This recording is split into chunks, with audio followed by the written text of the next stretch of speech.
ঠিক সময় অ্যাম্বুলেন্স না পেয়ে মৃত্যু এক রোগীর। প্রতিবাদে 3টি অ্যাম্বুলেন্স ভাঙচুর করল রোগীর আত্মীয়রা। বুধবার দুপুরে ঘটনাটি ঘটে আন্দুলের একটি বেসরকারি হাসপাতালের সামনে। ঘটনায় এলাকায় চাঞ্চল্য ছড়ায়। সাকরাইল থানার পুলিশ খবর পেয়ে ঘটনাস্থলে এসে পরিস্থিতি নিয়ন্ত্রণে নিয়ে আসে। পুলিশ সূত্রে খবর, গুরুতর অসুস্থ অবস্থায় আন্দুল আরগুড়ির বাসিন্দা শেখ আনিসকে বুকে অসহ্য যন্ত্রণার কারণে ওই নার্সিংহোমে নিয়ে আসেন তার পরিবারের লোকজন। নার্সিংহোমের চিকিৎসকরা জানান, এখানে ওই রোগীর চিকিৎসা ঠিকমতো হবে না, তারা অন্যত্র নিয়ে যাবার পরামর্শ দেন। নার্সিংহোমের বাইরে বেশ কয়েকটি অ্যাম্বুলেন্স দাঁড়িয়ে থাকলেও চালক পাওয়া যায়নি।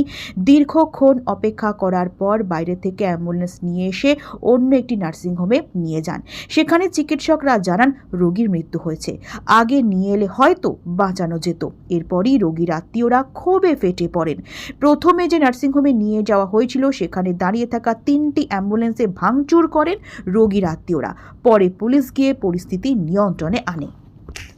একটা পেশেন্ট এনেছিল, তারপরে এখানে কোনো ট্রিটমেন্টটা ওখানে সেরকম নেই বলে এখান থেকে অ্যাম্বুলেন্স খুঁজেছে, অ্যাম্বুলেন্সের ড্রাইভার পায়নি, দুটো লোক জায়গা দিয়ে অ্যাম্বুলেন্স এনে লোকটাকে নিয়ে গেছে।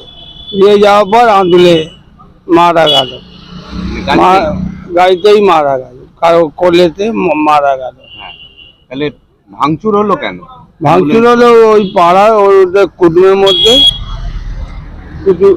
কুটুমের মধ্যে যে মারা গেছে তার নিজেদের কুটুমের মধ্যে এসে ভাঙচুর করে। আমাদের ভয় জান বাঁচিয়ে গেটটা আমি বন্ধ করে দিই, ভিতরে কোনো ঝামেলা না, ভেতরে কিছু হয়নি। ভিতরে কিছু না।